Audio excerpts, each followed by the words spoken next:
Bien, pues daremos comienzo a este programa en vivo por nuestras páginas de Facebook. Comenzaré diciendo y saludando a todos aquellos que nos siguen en la Comuna de la Palabra para poder charlar el día de hoy sobre un asunto que en nuestra hermana República de Colombia generaciones de trabajadores, de jóvenes y de no tan jóvenes enfrentan las políticas fiscales y económicas del gobierno que trata de imponer más mecanismos del manejo económico para resolver sus problemas derivados no solo de la pandemia del COVID, sino de una evidente circunstancia que nos atañe y nos afecta a todos los que estamos siguiendo este programa en vivo. Quisiera, antes de comenzar, plantear una cuestión que nos parece importante.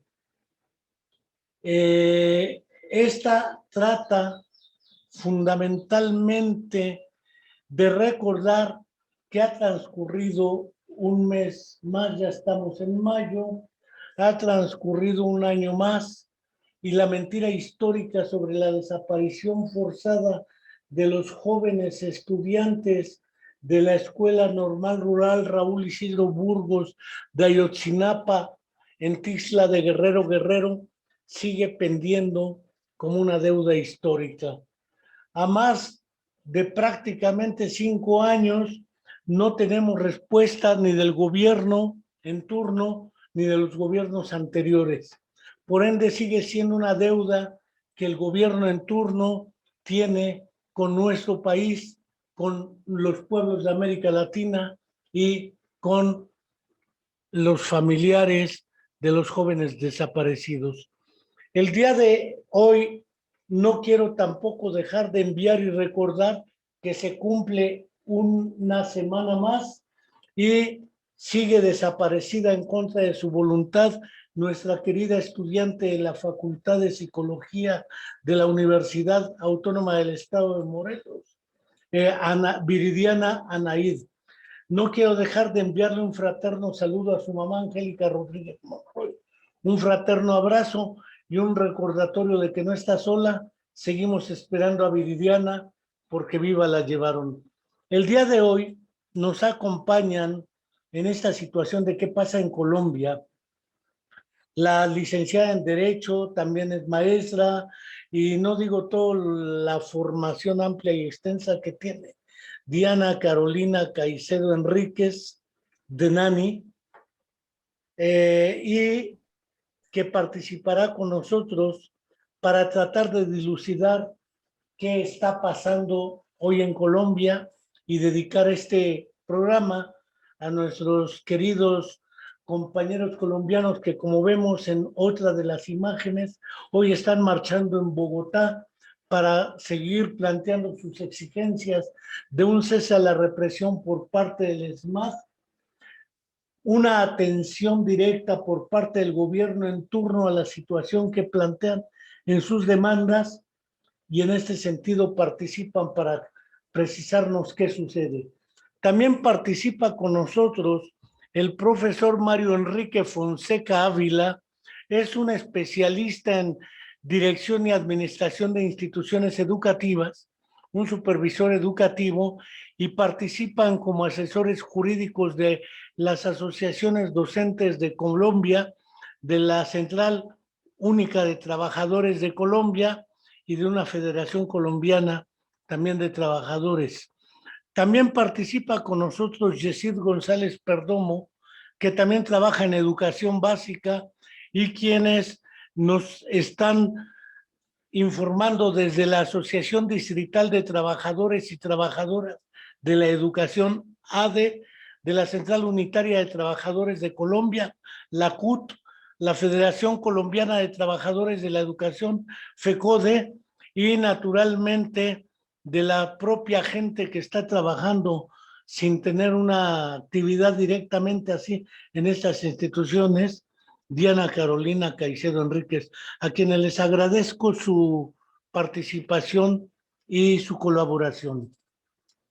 Bien sabemos que desde aquel fatídico 11 de septiembre de 1973, que ha querido usurpar el gobierno estadounidense a partir de su experiencia de fecha misma, pero con otro año de sus famosas Torres Gemelas que cayeron por unos avionazos.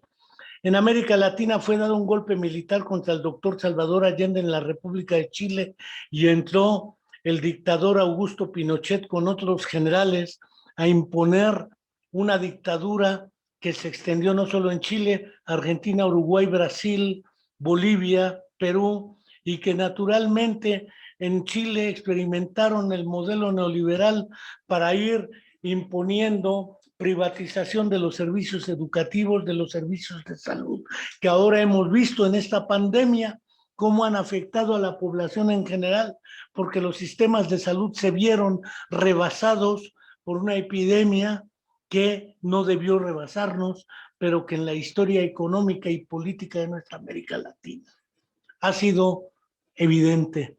No quiero dejar de señalar que Colombia particularmente ha sido objeto de una lucha crónica prácticamente desde mediados del siglo pasado, cuando emergen por un lado las FARC, Fuerzas Armadas Revolucionarias de Colombia, y por otro lado posteriormente el movimiento revolucionario M-19, que realizaron una serie de acciones y ha mantenido una guerra prolongada que llevó a una firma de la paz donde el comandante Timochenko, recordaremos muchos la imagen del avión y que él pensó que ya lo iban a tirotear desde el aire y como que reaccionó como suelen hacerlo quienes se encuentran desde las montañas en combate. Firmaron la paz y han sido asesinados más de 300 firmantes de la paz, uno tras otro, por las fuerzas. Hemos ido a Colombia recientemente a unos congresos y hemos visto que el sicariato sigue siendo un fenómeno que atenta contra la seguridad y la tranquilidad en Colombia.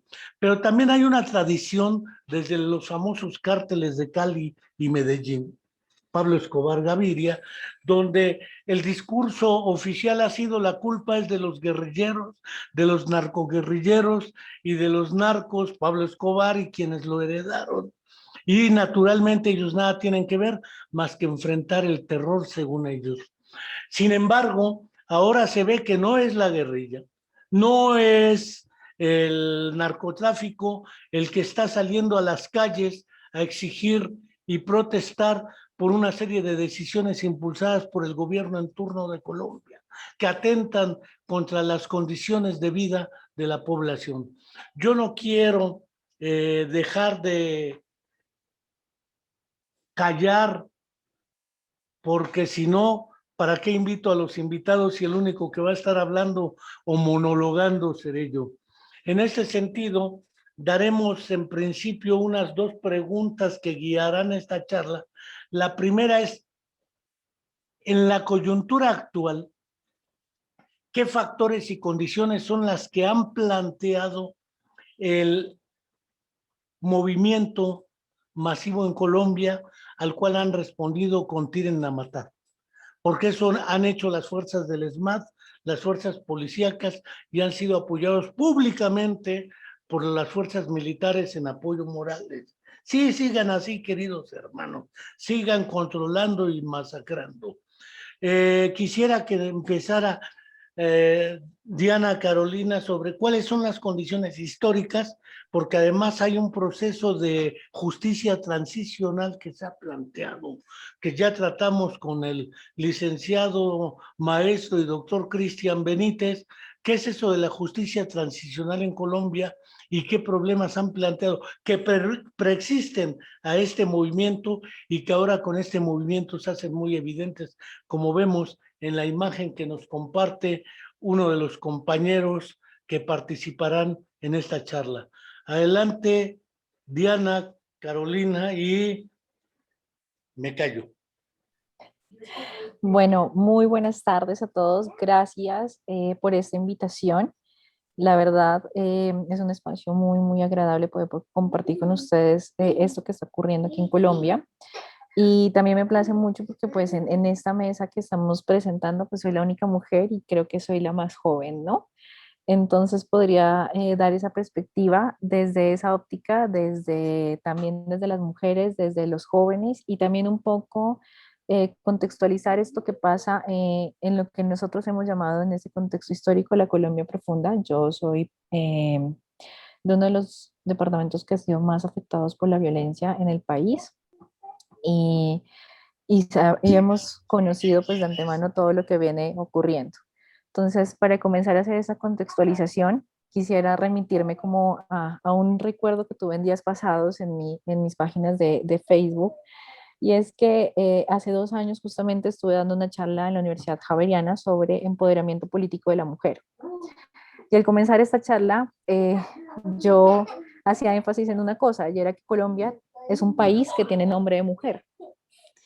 ¿Y a qué voy con esto? Voy a que efectivamente tiene tantas similitudes con nosotras las mujeres, que es un país que ha sufrido constantes violaciones a derechos humanos, que ha sufrido diferentes daños y que hoy, al igual que muchas madres, tiene su suelo pintado de sangre.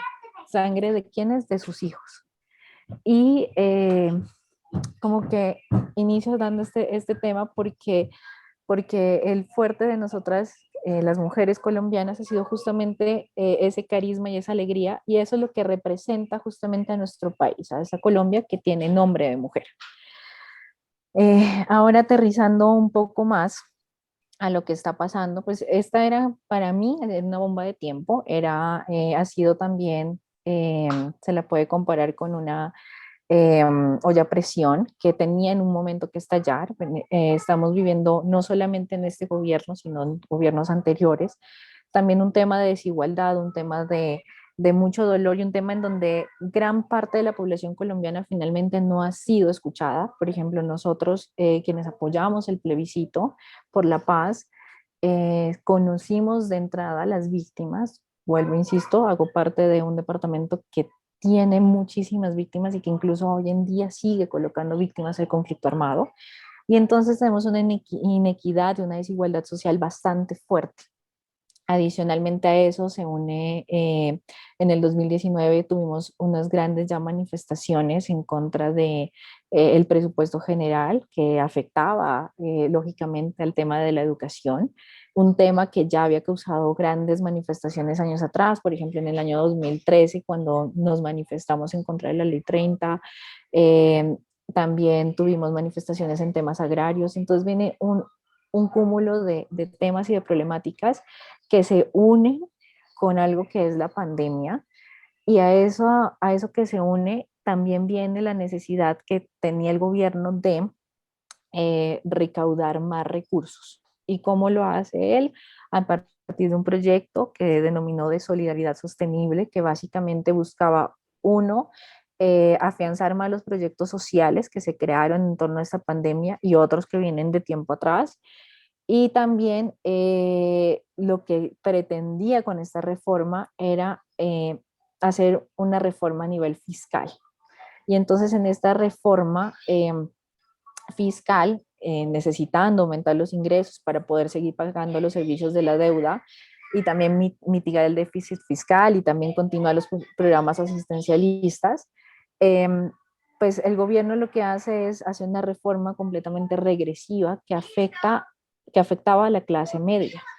Entonces, esta fue como la gota que rebosó ese vaso y que hizo que todos nos sintamos afectados y digamos, bueno, o sea, ¿cómo es esto? Estamos en medio de una pandemia, estamos en una crisis y el gobierno quiere afectar más a la clase media, que es la que finalmente más ha visto afectada, ¿no? En el marco de todo esto que viene ocurriendo.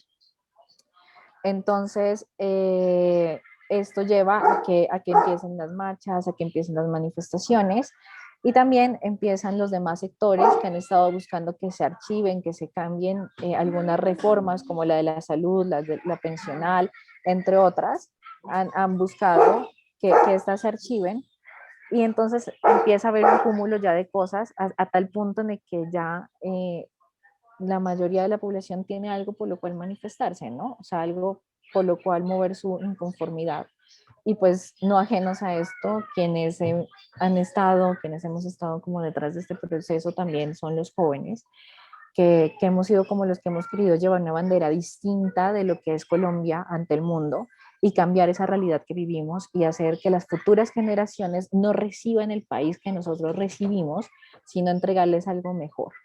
Entonces viene esta lucha y viene esta búsqueda que ya logró conseguir que se eliminara este proyecto de reforma tributaria, que obviamente el gobierno ha dicho que va a presentar otro, escuchando al pueblo, extendiendo lo que es lo que hoy tiene la ley 2010 de 2019.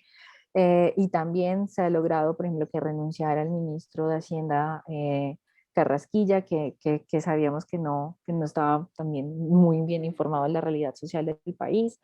Y también se ha hecho que ayer el gobierno anunciara que va a dar una matrícula cero a estratos 1, 2 y 3 en universidades y en centros tecnológicos y técnicos para el siguiente semestre. Y entonces ahí generan como bastantes dudas. O sea, estábamos hablando de que hace unas semanas el gobierno anunciaba que teníamos caja para 6 semanas, pero ayer anuncia que tienen dinero para poder financiar matrículas el siguiente semestre.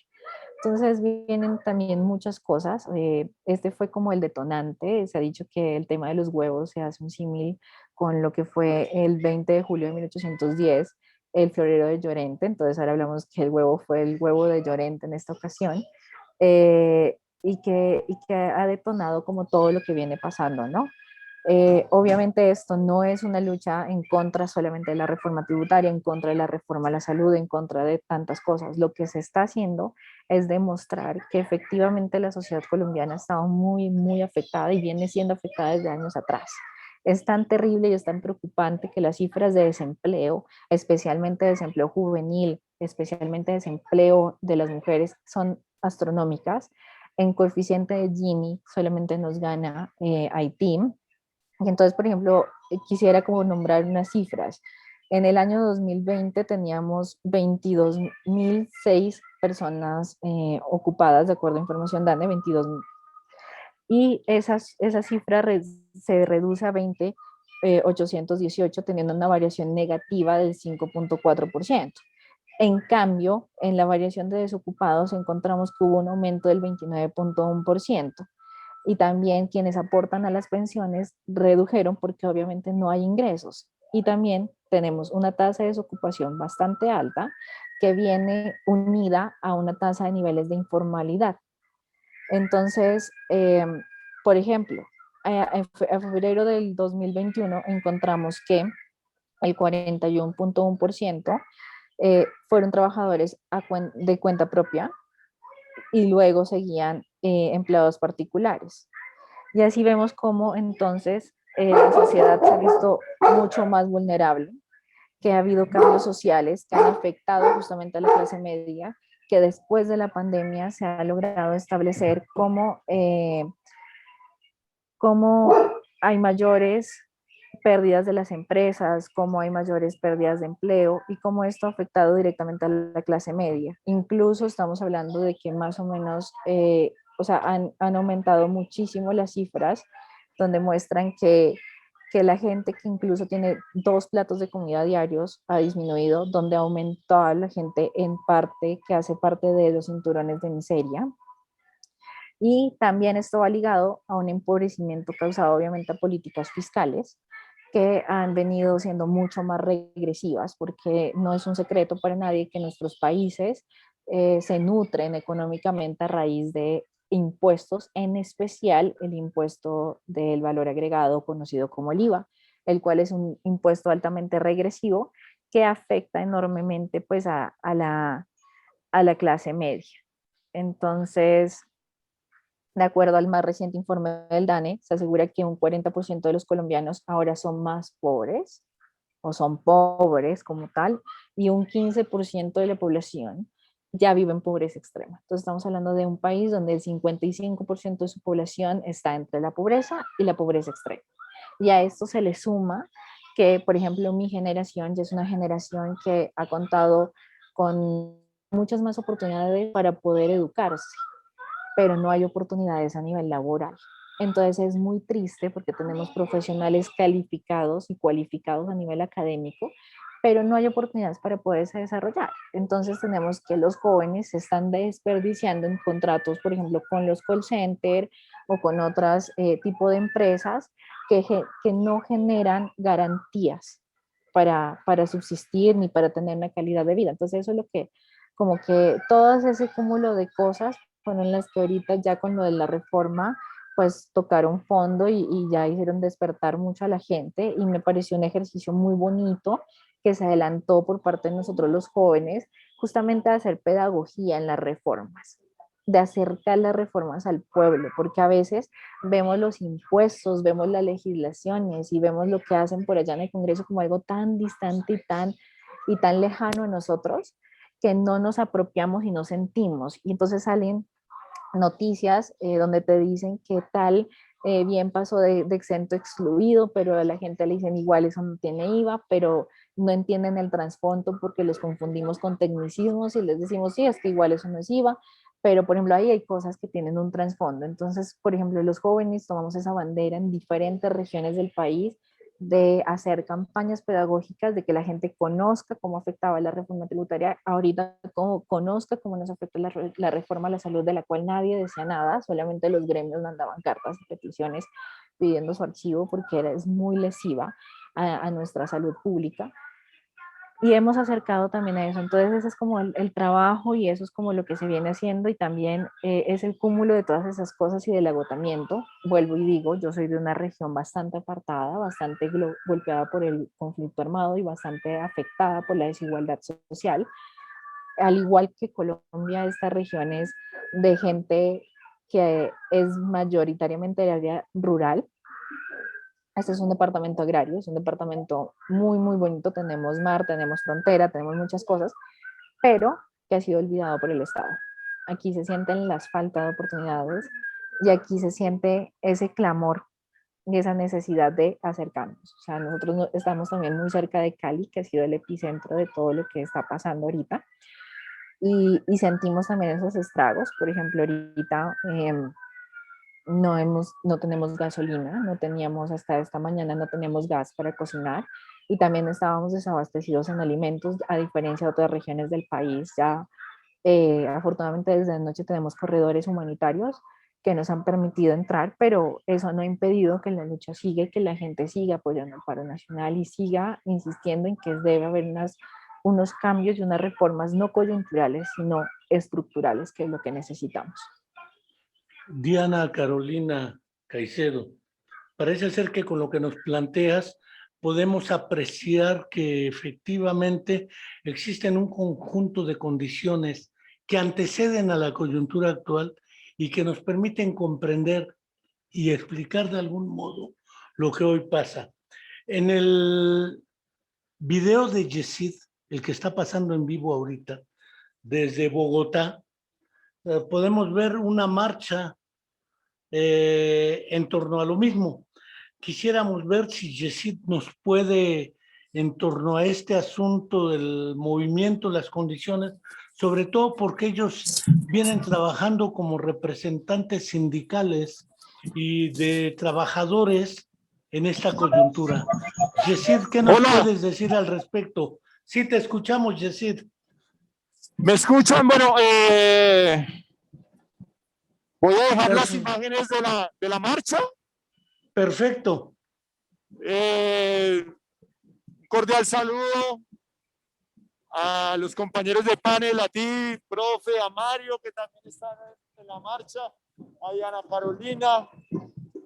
Estamos acá en una situación muy compleja, porque adicional a todo el proceso social, espera, para que miren la máscara que llevo.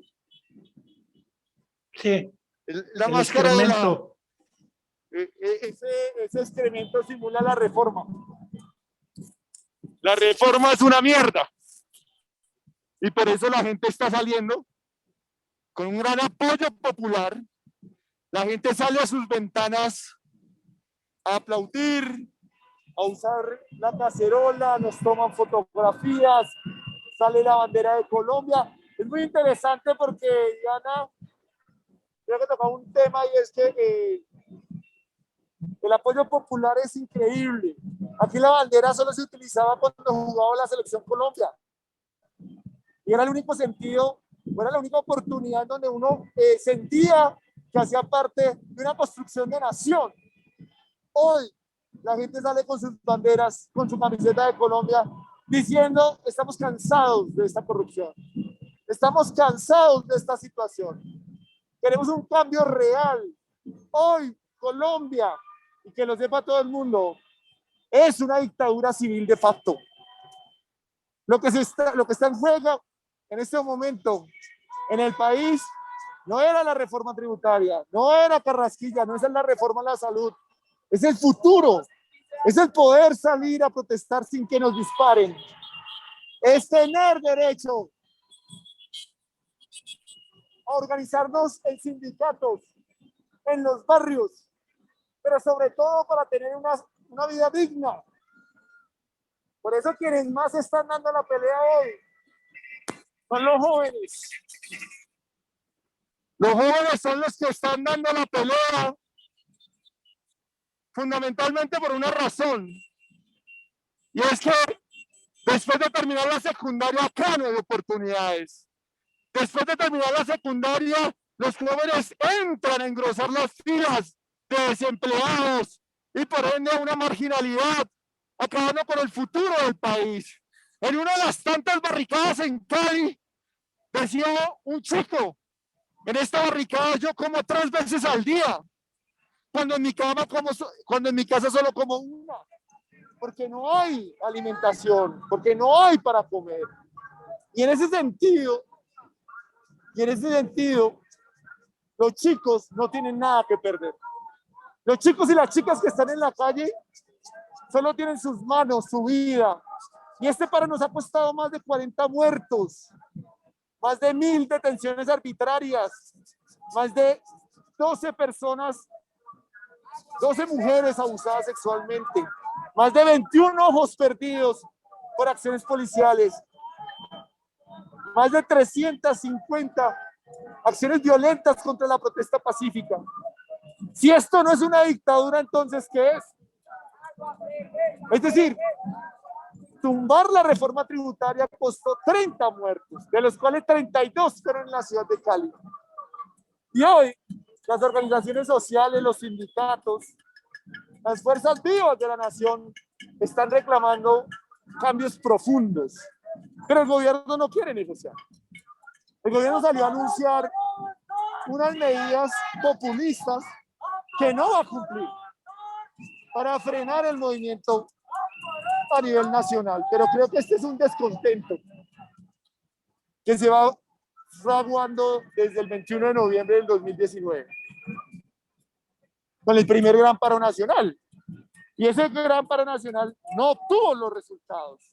O sea, crecimos en organización, pero el paro de alguna u otra forma por la pandemia se desvaneció y nos metieron el primer paquetazo de reforma tributaria, en donde los industriales van a dejar de pagar 20 billones, están dejando de pagar 20 billones de pesos, y hoy, descaradamente, hablan de que ellos van a pagar esta reforma tributaria cuando lo único que están haciendo es devolver lo que ya les dejaron de cobrar. Entonces la situación en Colombia es muy delicada, y gracias a estos escenarios, profe José, gracias. Estos escenarios son tan necesarios porque si no fuera por la presión internacional, ya se habría decretado el estado de sitio en este país. Y no sabríamos cuántas serían las cifras de desaparecidos y de muertos, porque seguramente se hubiera clausurado la democracia. Entonces nosotros agradecemos la solidaridad de los pueblos, nosotros agradecemos que los medios internacionales hayan escuchado el clamor del pueblo colombiano y estén denunciando desde Corea del Sur, la China, el sudeste asiático, África, Europa, Estados Unidos, todo el mundo hoy sabe qué está pasando en Colombia, que están masacrando al pueblo. que hay unas justas reivindicaciones, que hay un cansancio. Las cifras de este país son escandalosas. 50 billones de pesos perdidos en corrupción, otros 50 billones perdidos en evasión. Acá no se necesita una reforma tributaria que va a castigar a los más pobres. Acá lo que se necesita es que dejen de robar. Y esa es la situación actual del país. Profe José, yo me estoy quedando sin batería. Sí. Sí, yo creo que no podré intervenir más, porque como te darás cuenta, pues llevo transmitiendo bastante tiempo y el teléfono celular no arranca. Yo los dejo con mis compañeros, Diana, Mario. Muchas gracias por la invitación, muchas gracias por escucharnos, muchas gracias por replicar. La solidaridad y la ternura de los pueblos, como me decía el Che Guevara, y un abrazo muy fraterno al pueblo mexicano, un pueblo hermano, un pueblo que sabe que en la lucha, que también ha sufrido la dictadura, la corrupción, la violencia armada, la represión, un pueblo hermano, de verdad. Somos los mismos desde la Patagonia hasta el río Bravo. Un abrazo, compañero. Me retiro pacíficamente, dijo un compañero. Pues muchas gracias, Yesid, y seguimos con el programa, porque nos han planteado dos imágenes. La primera, una narración sobre la dinámica histórica en sentido económico, político. Ya había planteado los dos grandes problemas históricos que universalmente se han conocido de Colombia: los cárteles, el narcotráfico, la guerra de los cafetaleros, no digo nombres, pero sabemos quiénes son: los que estaban en contra de la firma de la paz, los que estaban a favor de seguir una guerra de exterminio, según ellos, y acabar con el problema, que no acabaron con el problema, porque la realidad en Colombia sigue. Y Yesid nos ha hecho el generoso trabajo de poder mostrar lo que hoy pasa en Bogotá en una marcha como parte de este movimiento y este paro nacional. Ahora tenemos al profesor Mario Enrique Fonseca Ávila, quien también forma parte de este grupo de representantes sindicales y laborales, y bien como había observado Diana Carolina, la única mujer participando aquí, la más chamaquita de todos, la jovencita Diana Carolina, entre dos grandes coyotes o lobos feroces de la lucha política sindical. No los conozco hasta ahora, a Yesid y a Mario Enrique. A Diana ya tenía el placer de conocerla un poquito antes, y gracias también a quienes nos han ayudado a realizar este programa. Profesor Mario Enrique, planteábamos la cuestión de cuáles son las condiciones que hacen posible esto, porque esto no tiene solución, dijera el viejo y barbudo Marx, mientras no terminemos con las condiciones que hacen posible estos escenarios. Seguirán apareciendo porque las condiciones persisten como realidad. Entonces, Mario Enrique, muchas gracias y te escuchamos. Muchas gracias a ti, José, a Carolina, un saludo fraternal y combativo. Ya me aparté un poquitico de la marcha para poder escucharlos, porque no se está escuchando nada. Bueno, creo que las imágenes son contundentes. Esto que está pasando en Bogotá hoy está pasando en muchas ciudades de nuestro hermoso país: Cali, Medellín, Barranquilla, Cartagena, Santa Marta, Bucaramanga, en fin, toda la geografía nacional, por pequeña que sea la región, está reclamando. Y yo creo que tanto Carolina como Yesid han sido claros que esta es una reacción al unísono de todo el pueblo colombiano, pero además en la cual los jóvenes entendieron finalmente, después de mucho insistirles en que aquí el grave problema es para esos jóvenes, porque no hay futuro, no hay posibilidades y lamentablemente están arrinconados. Hoy tenemos una juventud desesperanzada, una juventud desilusionada, y son ellos los que están liderando. Por eso este paro ha sido de largo aliento y tal vez se va a mantener en esa línea un tiempo porque no va a ser fácil resolver esa situación. Lamentablemente, Colombia desde hace muchos años está en manos de unas cuantas familias y esas familias han dado al traste con todo lo que está pasando política y económicamente en el país. Nuestro país es un país capitalista en el que cada día se fortalecen más los que tienen más y cada día los que tenemos menos acumulamos menos. Esa es la situación real de nuestra dolida patria. Por eso, todo lo que está ocurriendo, bien lo decía Yesid, no desde el 28 de abril, desde ese noviembre de 2019, en una actividad gloriosa de Jornada Nacional en la que también muchos trabajadores fueron masacrados, atropellados, lesionados, desaparecidos, porque eso es típico en nuestro país. Hoy nadie puede hablar porque inmediatamente lo silencian.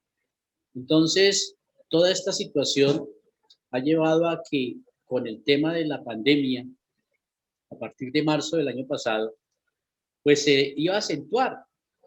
El señor presidente de la República se convenció de que con un programa de televisión durante más de un año había adormecido al pueblo. Y lo que nosotros pensamos fue que lo llenó de motivos, lo llenó de razones. Cada noche que se aparecía por la televisión para decirle, pero este señor ¿en qué país vive? ¿De qué está hablando?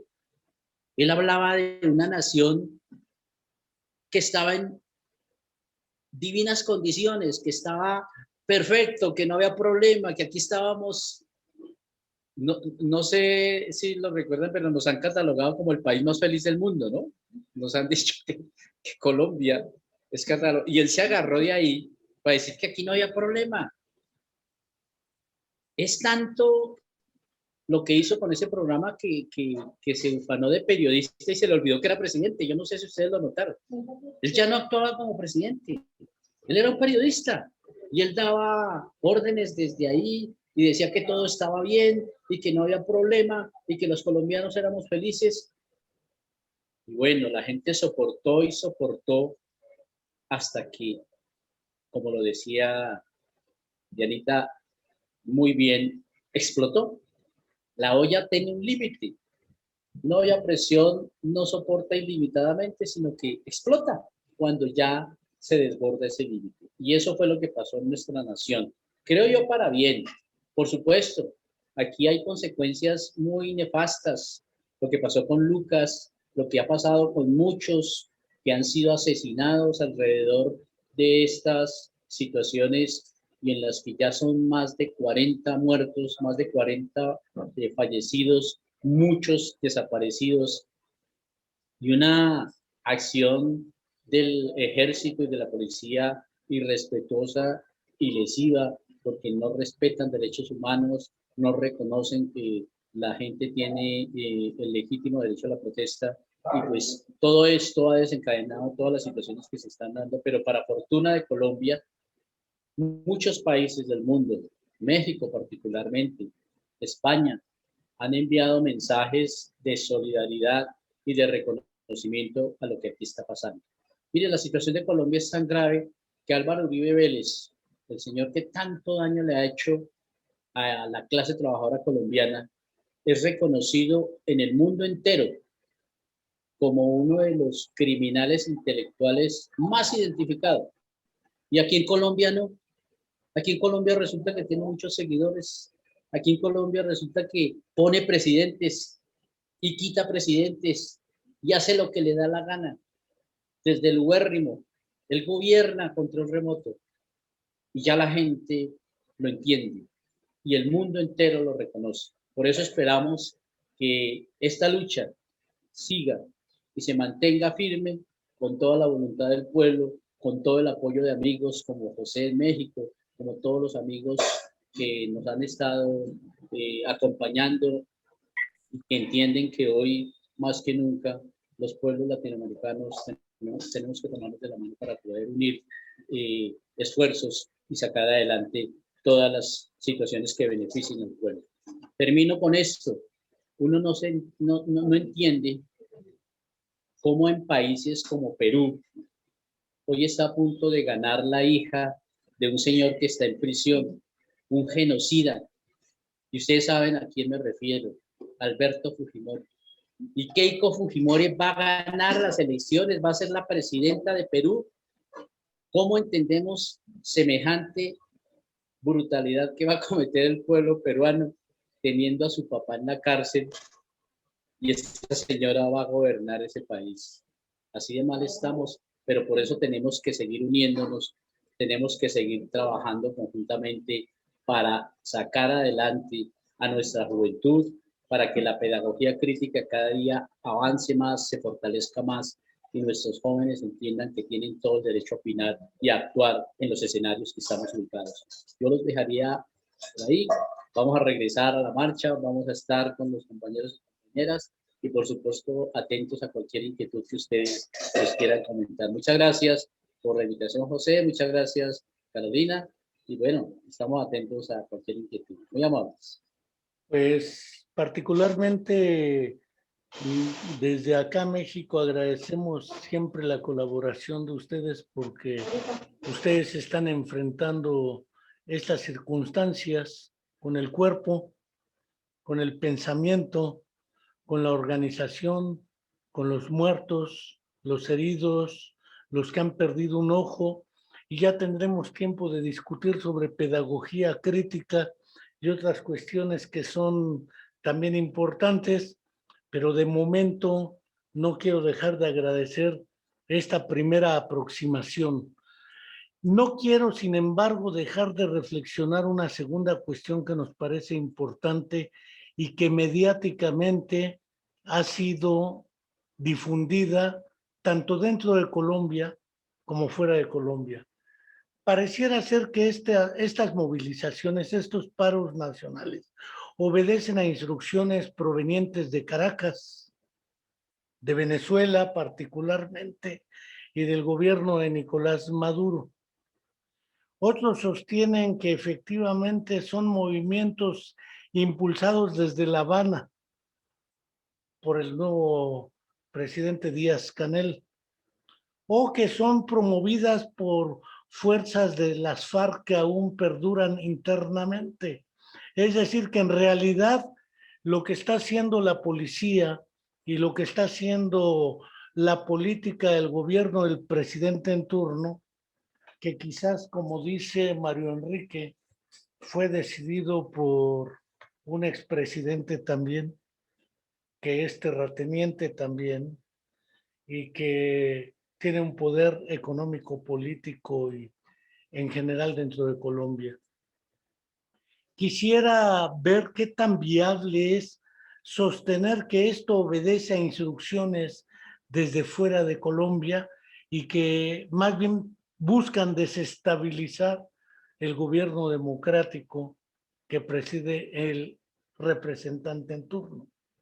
Si quisiéramos valorar esta reflexión, ¿qué nos puedes decir, Diana Carolina? Aunque ya han expuesto una serie de elementos de historia interna, yo mencionaba desde mediados del siglo lo que es el pasado, todo lo que es la situación de los cárteles, la situación de la violencia en torno a este fenómeno, la guerrilla y la lucha entre el ejército y las FARC, y posteriormente algunos roces con el ejército bolivariano de Venezuela que ha tenido el ejército de Colombia, algunos roces fronterizos. ¿Qué tan verosímil o tan creíble es que efectivamente está inyectado desde el exterior este fenómeno del paro nacional y las demandas de la movilización en Colombia? Bueno, pues desde lo que se conoce dentro de todo lo que se ha venido trabajando desde las organizaciones juveniles y de otras organizaciones, pues básicamente lo que pretenden con ese tipo de afirmaciones es deslegitimar la lucha, es deslegitimar el paro, es deslegitimar lo que está pasando. Yo creo que esto no es algo que obedezca a lo que nos han vendido como un fantasma del castrochavismo,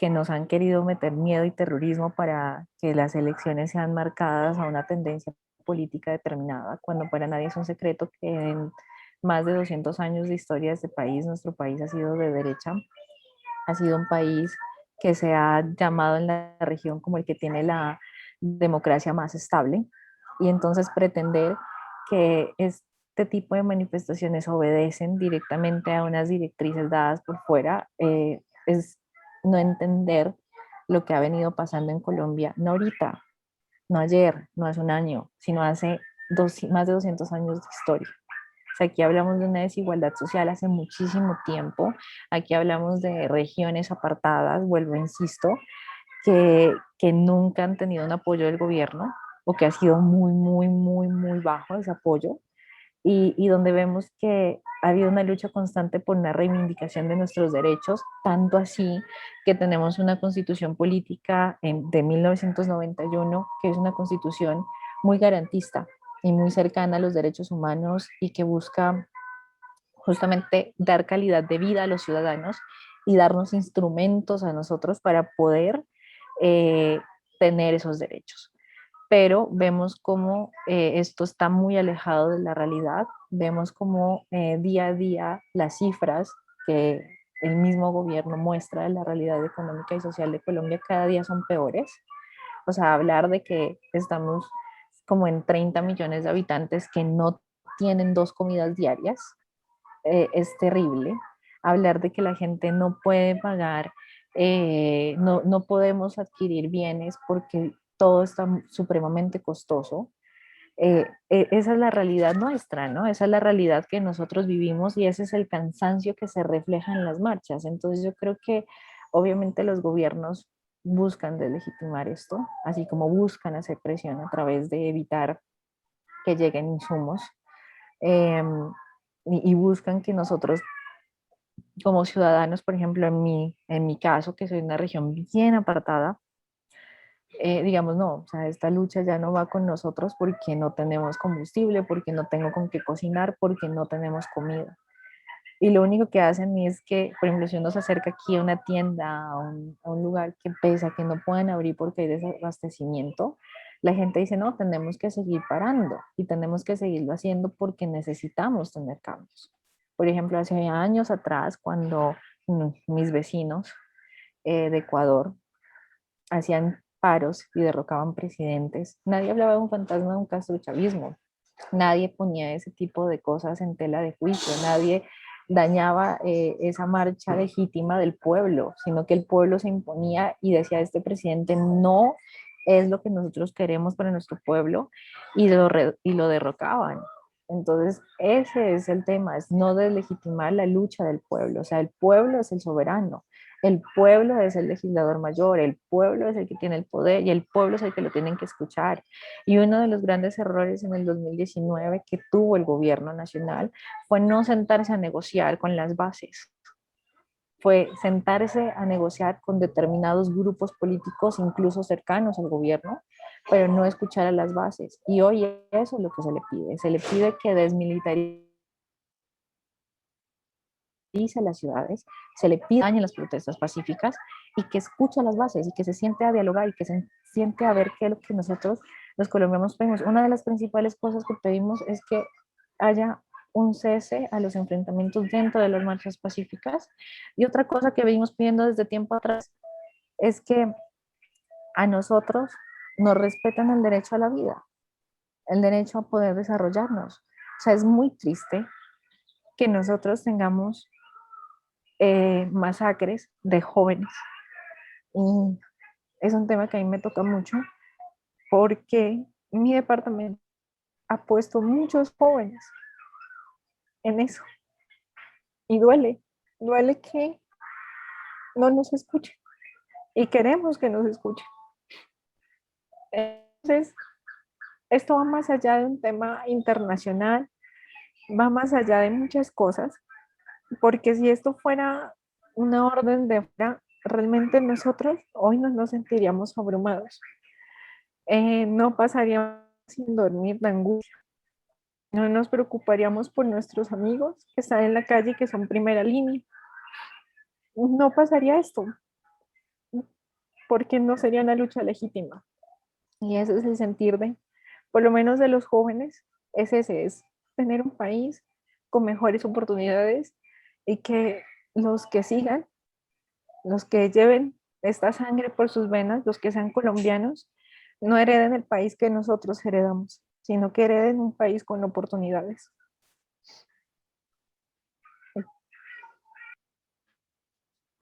Bien, pues creo que es un tema también que toca emocionalmente a los participantes, porque hablamos de muertos, hablamos de heridos, probablemente de detenidos y encarcelados como presos políticos por su participación en este tipo de movilizaciones.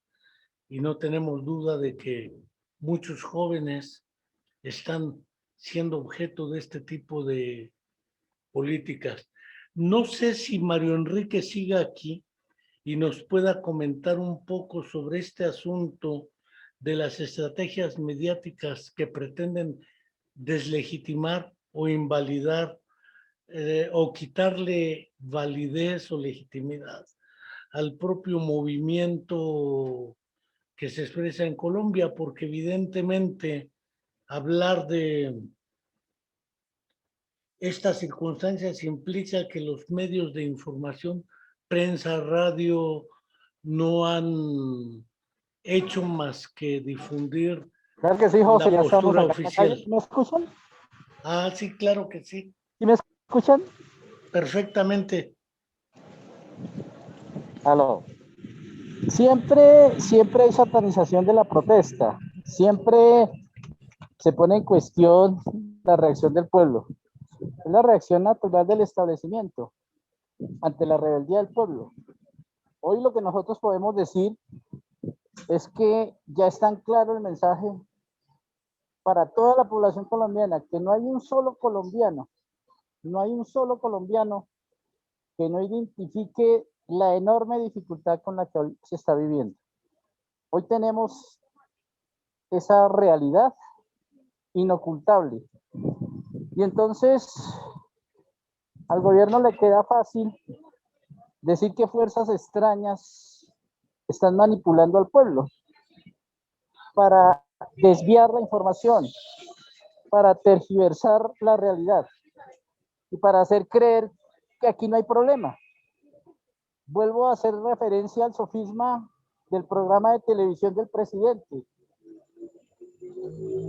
Él hizo ese programa durante tanto tiempo convencido de que Colombia y el mundo entero veían que en Colombia no había ningún problema. Pero él en el fondo sabía que lo que estaba era simplemente adornando una situación en la que el escenario real nos muestra otra realidad. Por eso la gente está en las calles. Por eso llevamos 15 días, desde el 28 de abril, continuamente protestando. Iba a seguir pasando, iba a seguir habiendo cacerolazos, iba a seguir reclamando la gente, porque este momento es decisivo para que nuestra juventud tenga un futuro mejor, y ellos ya lo entendieron.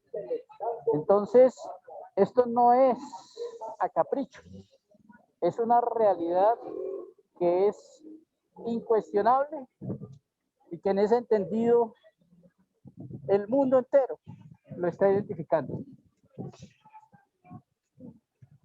Entonces, aquí lo que hay que seguir trabajando es la cultura de la información y es el seguir fortaleciendo, en el caso nuestro como educadores, con padres de familia y con estudiantes, ese escenario real en el que vivimos, en el que constantemente estamos y que pues obviamente necesitamos de la unidad, de la fuerza de todos para poder reclamar nuestros legítimos derechos.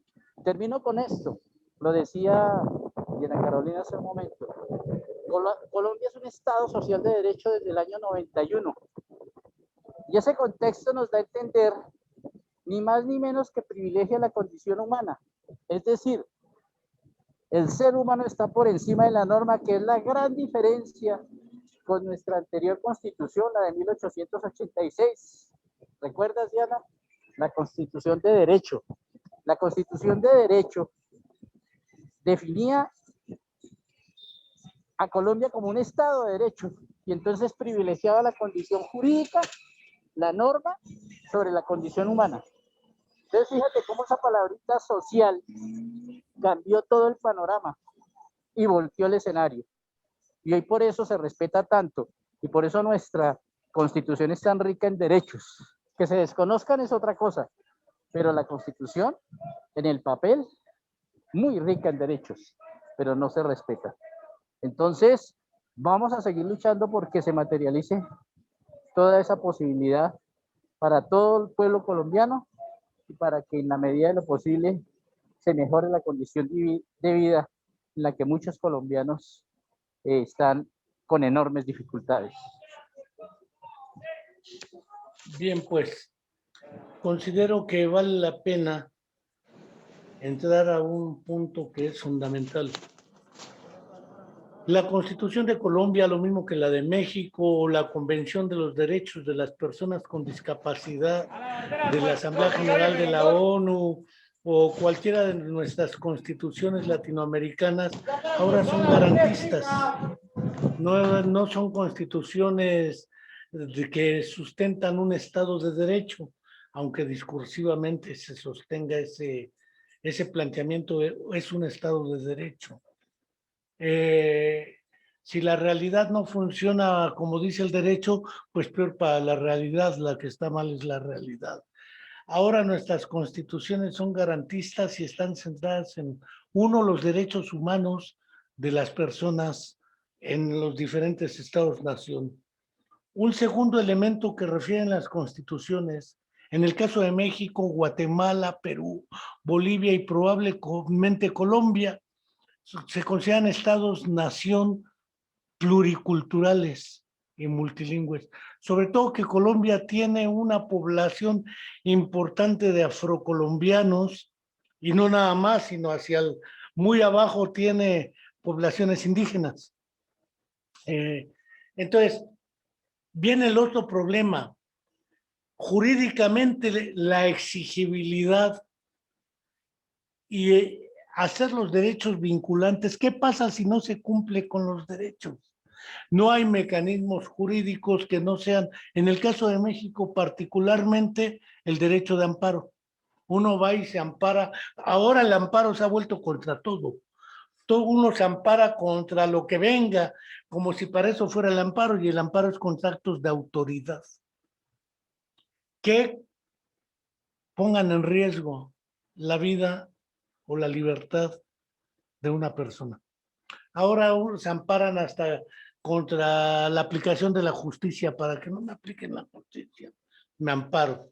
Fuera del amparo no existe mecanismo alguno de exigibilidad jurídica, y al no haber mecanismo de exigibilidad jurídica ante derechos plasmados en el papel, pero no en la realidad, porque además las armonizaciones legislativas son algo complejas en los poderes legislativos.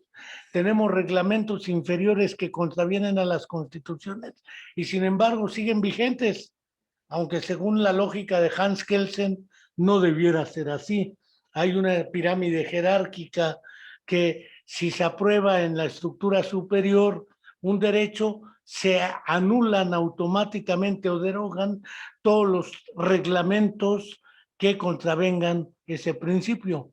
Los problemas de exigibilidad, de vinculación y de armonización legislativa obstaculizan la aplicación. Si no es ese, pues no hay otra más que la participación política, la movilización política. ¿Qué se puede hacer ante mejores constituciones no exigibles, no vinculantes y además no armonizadas legislativamente, en el sentido de que efectivamente están más preocupados los gobiernos por obtener recursos para pagar, decías, Diana Carolina, los intereses de una deuda que es, lo dijo el barbudo Fidel Castro tiempo incobrable moralmente e impagable económicamente, porque no hay manera de pagar esa deuda que la bautizó como la deuda eterna, que no externa. Y si implementan políticas fiscales para obtener recursos y pagar los intereses de la deuda, y si además de ello adelgazan, valga el terminejo eufemístico, las inversiones de políticas públicas en salud, educación para la población, pues evidentemente el que sigue las instrucciones de fuera es el gobierno y no los que se mueven, porque ellos están siguiendo las instrucciones del Fondo Monetario Internacional, las instrucciones del gobierno de Estados Unidos, las instrucciones del Banco Mundial, las instrucciones de la OCDE. Es decir, pareciera ser que ellos son los que reciben instrucciones del exterior y acusan a quienes se mueven de recibir instrucciones castrochavistas para movilizarse.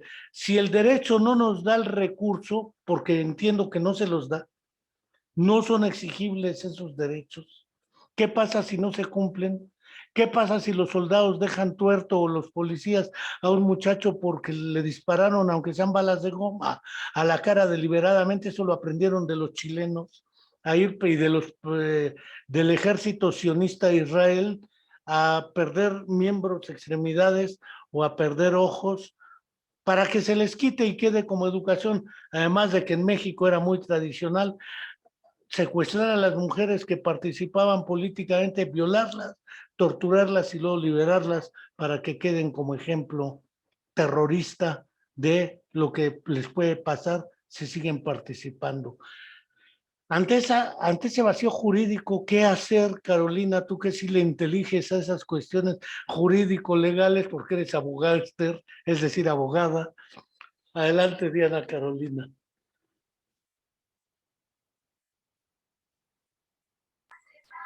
Bueno, con respecto a eso, efectivamente la Constitución del 91 es una constitución muy garantista.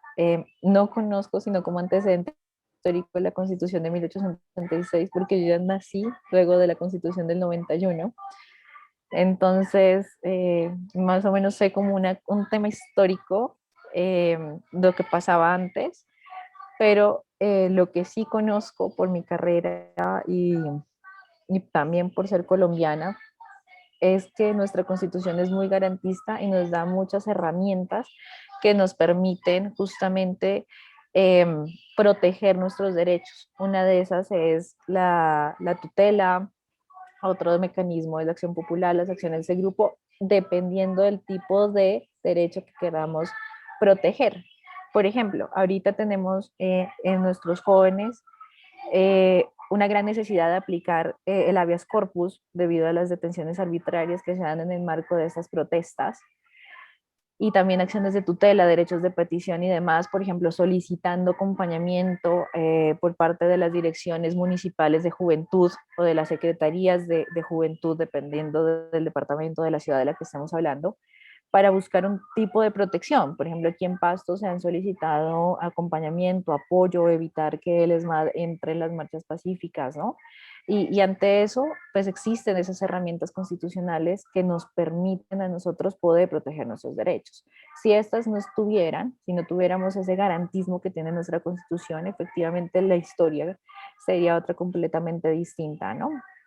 Y no estaríamos contando con las herramientas que podemos contar hoy. No podríamos sacar a nuestros amigos ni a nuestros estudiantes de esas detenciones arbitrarias y tampoco podríamos exigir que se les den el acompañamiento médico y psicológico que son tan necesarios en estos momentos. Porque sí hemos tenido casos muy cercanos de conocidos que han perdido efectivamente sus ojos, parte de sus piernas y otras extremidades en estas manifestaciones. Y también tenemos el tema psicológico, ¿no? Y que es muy, muy importante en el marco de todo esto. Y no todos pueden acceder a él, porque el derecho a la salud, pese a que hoy en día es un derecho fundamental a través de la creación jurisprudencial, no constitucional, eh, hemos logrado que no tenemos en todo el país una cobertura de salud, por ejemplo. Entonces se necesita este tipo de mecanismos para poder acceder a otros derechos que van encrucijados en todo este marco de las protestas.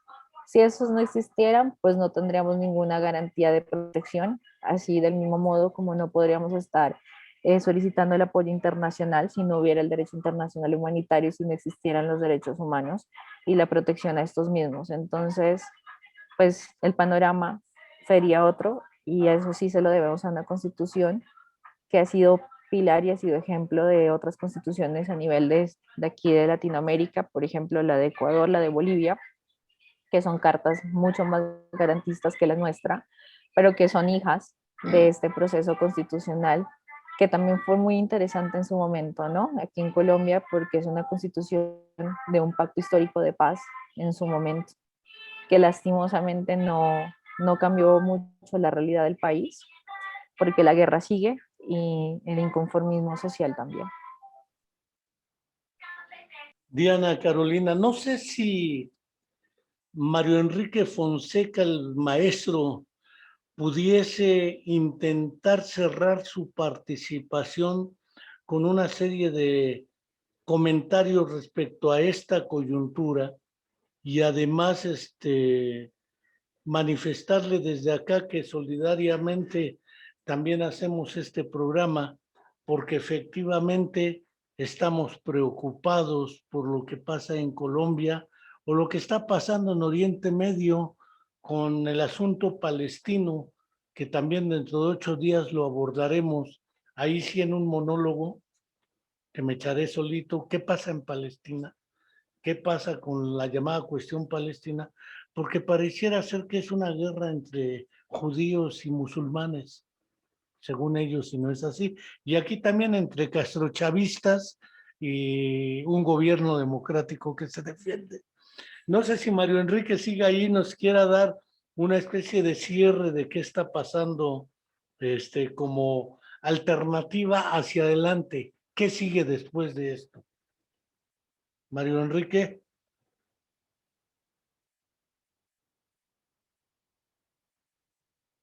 Parece ser que sigue en la marcha, lo mismo que Yesid. Pues Diana Carolina, no sé si quiera cerrar con algunos comentarios al respecto. Antes, aunque Juan Carlos Arango Lasprilla, colombiano también, radicado en el País Vasco, paisa el hombre, pudiera reiterar la invitación a quienes lo deseen a suscribirse a nuestro canal de YouTube La Comuna de la Palabra, en el cual regularmente subimos los programas para que no los haya podido ver en vivo y los vea posteriormente. Y después también los subimos como podcast y en mi página de Facebook difundimos los links al podcast y al video. No quiero dejar de agradecer a quienes desde Colombia, desde México, desde Perú, desde Praga, desde el País Vasco, nos han seguido y quienes no alcanzo a ver y a saludar. Pero no sé si quisieras cerrar esto, ¿qué seguiría hacia adelante? Porque según entiendo, el problema no es la reforma fiscal, trasciende la reforma fiscal y va más allá. ¿Qué nos puedes plantear? Bueno, pues efectivamente el detonante fue la reforma tributaria, camuflada como una reforma solidaria, que no tenía nada pues así de solidario. Eh, Hay un trasfondo adicional, hay muchas cosas que vienen en curso, hay muchas reformas y también hay un descontento social enorme. Entonces el reto de todo esto es que esperamos que eh, lleguemos a un buen término como nación, que las cosas se nos den y que efectivamente eh, nos unamos todos en torno a construir una Colombia diferente a la que hemos conocido hasta la actualidad.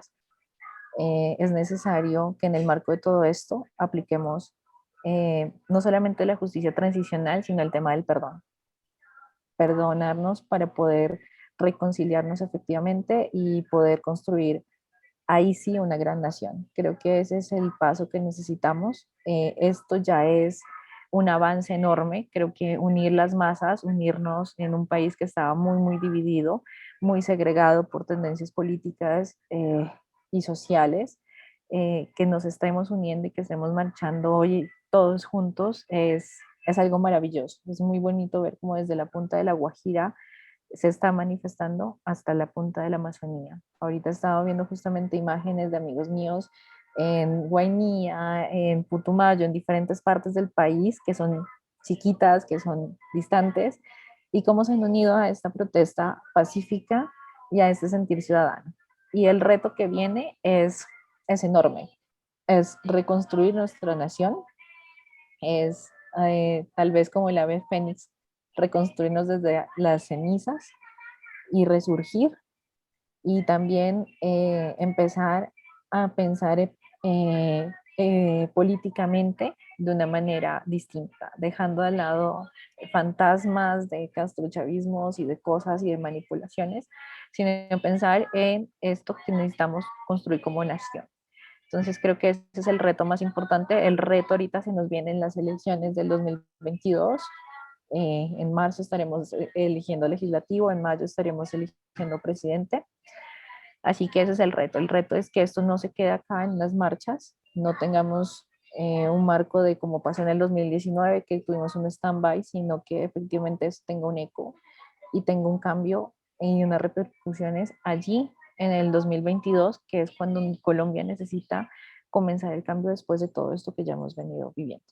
Y el gran paso es justamente asumir la bandera de la paz, asumir la bandera de construir un país mejor, un país lleno de oportunidades y un país donde todos tengamos la opción de construir un poco más esta gran nación, y efectivamente incluyendo a las minorías étnicas, incluyendo a nuestra comunidad afrocolombiana, incluyendo a nuestros indígenas.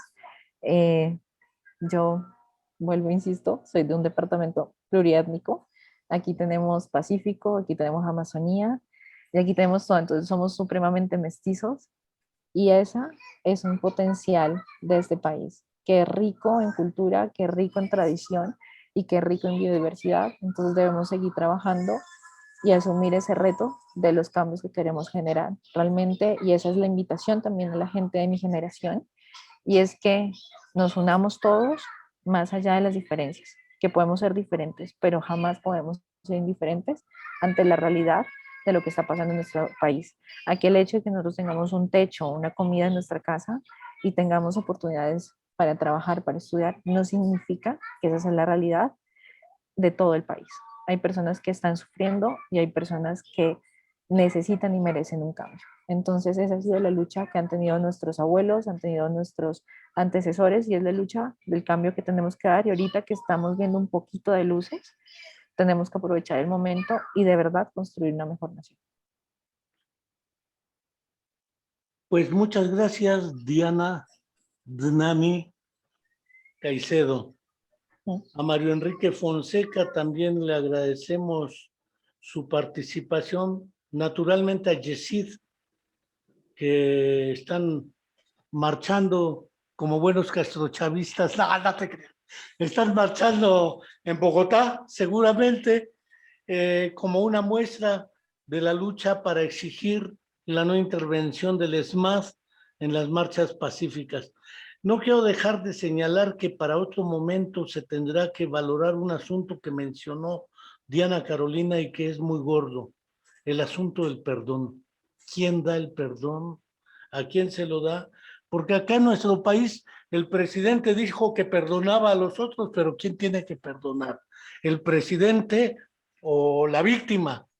Esta idea en términos de la justicia transicional, porque efectivamente leí un trabajo que se llama Guatemala Nunca Más, después que asesinaron a Monseñor Gerardi en Guatemala, y hablaban del perdón como un mecanismo para ir superando ciertos conflictos.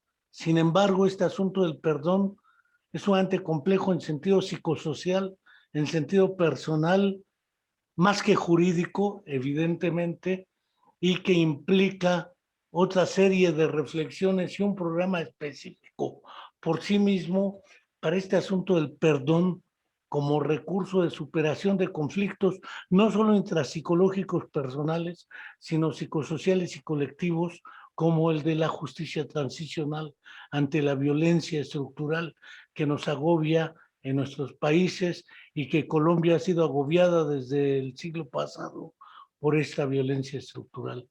Muchas gracias. Vaya nuestra solidaridad a los camaradas colombianos. Muchas gracias a quienes nos acompañaron en el programa y hasta la próxima. Muchísimas gracias por el espacio y muchos éxitos en ese siguiente programa de Palestina, que es un tema muy, muy interesante. Sí, también estudié ese tema y es muy interesante aprender ese tipo de perspectivas, así que muchísimos éxitos y muchísimas gracias por permitirnos participar y contar un poquito de esa angustia que llevamos desde el 28 de abril hasta el día de hoy en nuestro país. Hasta pronto.